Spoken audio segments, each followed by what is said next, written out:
Screenstars. So today I'm doing the review for Assassin's Creed Mirage for my dad. If you don't know, I'm his son Jake.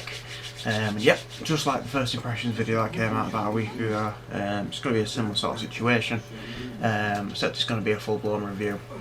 So firstly I want to say that I am a complete Assassin's Creed nerd. I love Assassin's Creed. When Assassin's Creed Valhalla came out, I went back and finished every single Assassin's Creed game almost to 100%.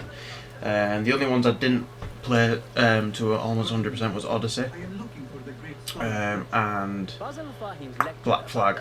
Black Flag because I've done it before when it came out when I was younger, and Odyssey because I don't like Odyssey very much. So yeah, I'm a big fan of this series and I don't have much bad to say about it. Ubisoft on the other hand, I do have some bad things to say.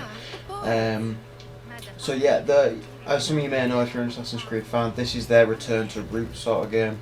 They're much more stealth focused and they're focusing on the hidden ones, because there's a lot of controversy over the RPG games now. If you're not familiar with Assassin's Creed, it was a very stealth focused, third person stealth, just a very linear story focused third person stealth game. That's what it was initially, and for many years it was. I think about 12-13 years it was that. And then in 2016 or 2017 they brought out Assassin's Creed Odyssey, which made the series into an RPG series, which I think Assassin's Creed Origins saved the series. I love Assassin's Creed Origins. It's up there with my favourites. But yeah, they started going down a route that a lot of people didn't like. There was less and less Assassin's Creed actually in the Assassin's Creed game, which kind of ticked some people off, me included. I mean, I was quite young when Origins came, when Odyssey came out, I should say, which is, if you don't know, it's the Assassin's Creed game that doesn't have a single assassin in it. So yeah, there's that. If it wasn't called Assassin's Creed, the game would be a very, very good game. And the game is a very good game when you don't look at it as an Assassin's Creed game.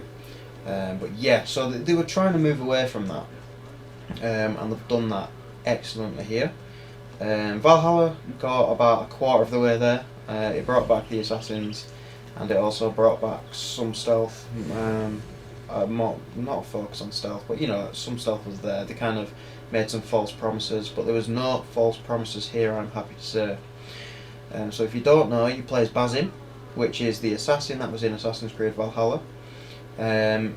He was a fan favourite character in Valhalla. He was a lot of people's favourite character, and if you've seen the ending to Valhalla, you'll know why he's interesting as well. I think Valhalla's ending is probably one of the best things about the game, to be fair. So yeah, this game is set in Baghdad, which I'm really happy about. I think they nailed it, not Odyssey. They nailed the Egyptian culture. Not that I know a lot about different cultures. I'm just like, I know as much as the other guy, as every other guy. But I feel like it nailed the atmosphere of being set in Egypt, and the same goes for here. Baghdad feels lively. It feels robust. The streets are packed. Everybody's got something interesting to say. There's plenty of Arabic in the game as well. It's very immersive. When you're just talking, and then some Arabic comes in, works its way into the conversation. It's very immersive. The graphics are beautiful. I think it's the best the series has looked in a long time, barring the animations on the faces. I think because it's made in the same engine as Assassin's Creed Valhalla, which I'll also talk about in a bit, they had to keep a lot of the actual animations the same for the cutscenes. So a lot of the faces and animations are quite stiff, and you notice them at first, you'll go, oh yeah, those are the animations from Valhalla. But once you actually get into the game, you don't really notice it. It's fine. It's no big deal. Like you just saw them with her. Nethal or whatever she's called. That animation is very NPC-y, very stereotypical PS2 animation, you could call it. So yeah, but it's not game breaking. It didn't affect my enjoyment of the game at all. I've seen people getting more upset about it than they should. But yeah, But yeah, overall the game is beautiful. You know, there is also, that I'd like to mention, there is also a colour shade that turns the game to look like classic Assassin's Creed, which I really appreciate. I did play for a good couple of hours with that on. I enjoyed that. I wouldn't recommend keeping it on the whole game though, because the game is very vibrant and beautiful, and it does dull down the game a little bit, so I wouldn't recommend keeping that on, but it's definitely worth a look. So yeah, the visuals are all very impressive, and I'm going to talk about the gameplay now. I am a massive stealth fan. My favourite game of all time is Dishonored. I won't talk about Dishonored too much because I'll end up on a rant, but Dishonored is my favourite game of all time. I'm a huge stealth game fan, so I really appreciate them bringing back a focus on stealth. First and foremost, social stealth is back in full. In Valhalla they brought it back, kind of, but you never really used it. But in this it's an essential part of the game. So that includes crowd blending, that includes hiring mercenaries to take out guards, hiring dancers to distract guards, hiring ladies to surround you so you can enter somewhere without being spotted. Stuff like bribing merchants to drop prices down, smoke bombs, throwing knives, those are all back to make a return. And they all work to perfection. There is no issues I had with any of the gadgets or the mechanics with stealth. It's a very fleshed out stealth experience. It's very, very, very polished. Unity is also one of my favourite Assassin's Creed games, and that it has amazing stealth as well. But that game in general is not very polished, it's kind of a bad example, but Unity's stealth, it was good, just not polished, and here it's excellent and polished. So if you're a stealth fan, you're going to love the stealth mechanics in the game. There's also a few new gadgets that have been added. Don't know why I'm saying gadgets, they're not gadgets, but you know, they're like tools you can use. The throwing knife is back, that's not new, but it's had some major improvements. It's very impactful when you land a headshot with it. It's very satisfying to use. I enjoyed my time using throwing knives. The new tools include a blowpipe, which has kind of been included previously, but not to the extent it is here. But it is still new. I consider that new because it hasn't been in the game it hasn't been in an Assassin's Creed game for at least 5 or 6 years. Yeah, you can either put guards to sleep, poison them, make them berserk. You can really spec out your Basim in the game. You can turn him into whatever kind of assassin you want. You know, if you wanna set one of the more powerful guards on all of his on all the other guards in a level, you can absolutely do that. Just fire a berserk dart into him and watch him go ham. Which I really enjoy. I love having choices in stealth. I think it's so important. A linear stealth game, I always tend to enjoy less than an open stealth game, which is why Hitman 3 and all the Hitman games really are some of my favourites.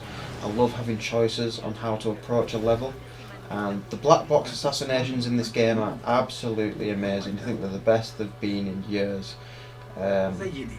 If you don't know what a black box assassination is, it is where you are sent into a location, there is multiple opportunities on how to enter, how to assassinate your target, and it's just a lot of tiny stories piled in together, and it accumulates into this like sort of final assassination to the big target, and you then get a cutscene in the end, which has always been a staple of the Assassin's Creed series. Even in Odyssey it was there. I don't think you can have an Assassin's Creed game without that, so always nice to see that return. Yeah, the black box assassinations are so open-ended in this game. There's so many opportunities. You know, you turn a corner, you can hear a conversation, you overhear a conversation about secret doors, spices that you need to steal to convince merchants to go in and take out guards for you, opportunities to drop things on your targets to kill them, or you could just run at them full pelt and you know, assassinate them. That works as well, and I love that. It's one of my favourite things to do in a stealth game is a black box assassination. So yeah, those are majorly improved and they're making a strong comeback. And as well, even just normal missions as well, they have a huge emphasis on stealth. They've made combat quite difficult in the game, I have to say. I played on the medium difficulty, and I died a couple of times, a few times, but I was focused on stealth. But combat is challenging, and I do appreciate that. It does encourage stealth.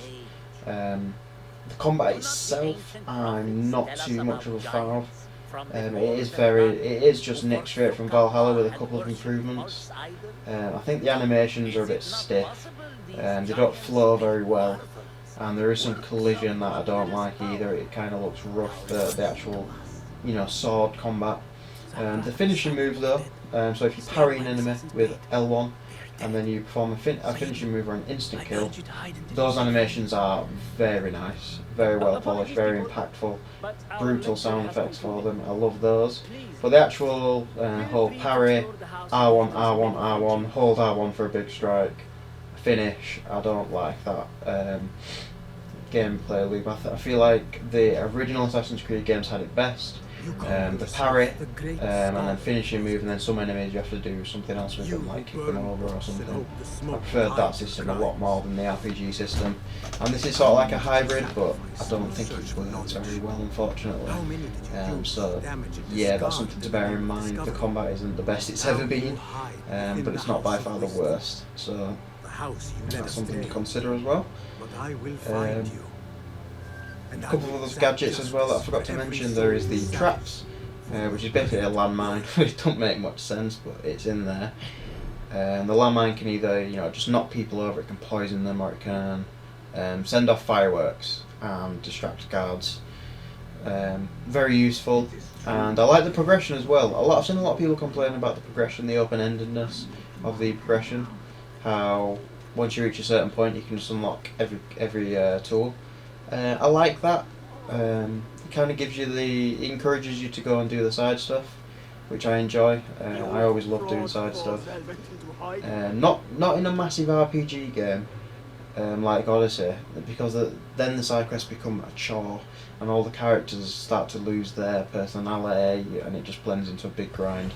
But in a linear game like this, the side quests are very fun. In this, they are called contracts. You'll find them on boards in the Assassin's hideouts, which is also a reference to the early Assassin's Creed games, and fits in with the timeline and the lore of the game as well. So the contracts they're very simple. They have a little story behind them, and then it'll either be like a classic Assassin's Creed tailing mission, or a pickpocket mission, or an assassination mission. Sometimes it's guiding somebody to an objective. Stuff like that. Gives you little rewards, money, bribe tokens, stuff like that. The outfits in the game as well. I love the Assassin's Creed robes in this game. I think they're one of the best default Assassin's Creed robes. I'd say next to Ezio and Altair. It's up there with some of the best. They've never really nailed the Assassin's Creed robes, I don't think. Since I'd probably say Assassin's Creed Black Flag, I think those were perfect as well. But yeah, Basim's default robes, once you get back to Baghdad, are amazing. I won't spoil any of the outfits other than the one you're seeing on screen here. This is the Isu outfit, which if you don't know, in Assassin's Creed games you can get futuristic outfits that are basically like Animus secrets, so you need to do like a load of secret objectives, like usually collecting glowing crystals or something, or maps, and then it leads you to an outfit. But in this game, actually, I was kind of disappointed in this game. The outfit is incredibly easy to get your hands on, and it makes it feel less special. Another thing I love with this outfit on, in cutscenes, Basim they've changed his voice to sound like he's got a helmet on, which I think is a great detail. I think it adds a layer of immersion to the cutscenes, and I really enjoy wearing this in cutscenes. I also think it looks amazing when you're doing assassinations. I mean, you look like a beast. It's very cool. But I'm not going to go into too much detail or show any of the other outfits because I don't want to spoil them. But yeah, there's no bad outfits in the game really, and the Ubisoft Club extra outfits as well. Those are also very good, very nice inclusions. You have the Altair outfit, and then you have the Ezio outfit from Revelations, which hasn't been in Assassin's Creed games since Revelations, I don't believe, so that's also a very much appreciated inclusion. I think that's a very good outfit as well. It suits Baghdad extremely well. So yeah, one of the major negatives I have with the game, however, is the story mode. The campaign, the story, whatever you want to call it, the narrative, it are really lackluster, I think. I'm just shy of finishing the game, and I'll be honest, so far I have no idea what's going on, and I have been paying attention. It's not like I haven't been paying attention, I have. It's just, none of the characters are memorable. I mean, other than Roshan, I think that's what she's called, Roshan. She's like your master, she's the assassin that mentors you. She's very memorable, and so is Basim, of course. Basim's got some really good lines in the game, and I really appreciate the whole genie storyline. He has a genie in his dreams, basically, and that comes across in the Animus assassinations, which I think is very cool as well. Very scary as well, actually. I mean, I've been playing this game at night mostly, and when the genie's in the Animus and it makes your controller shake out your hand and really quick cutting, like really fast cuts, fast-paced cutscene with the genie is very scary, I have to say.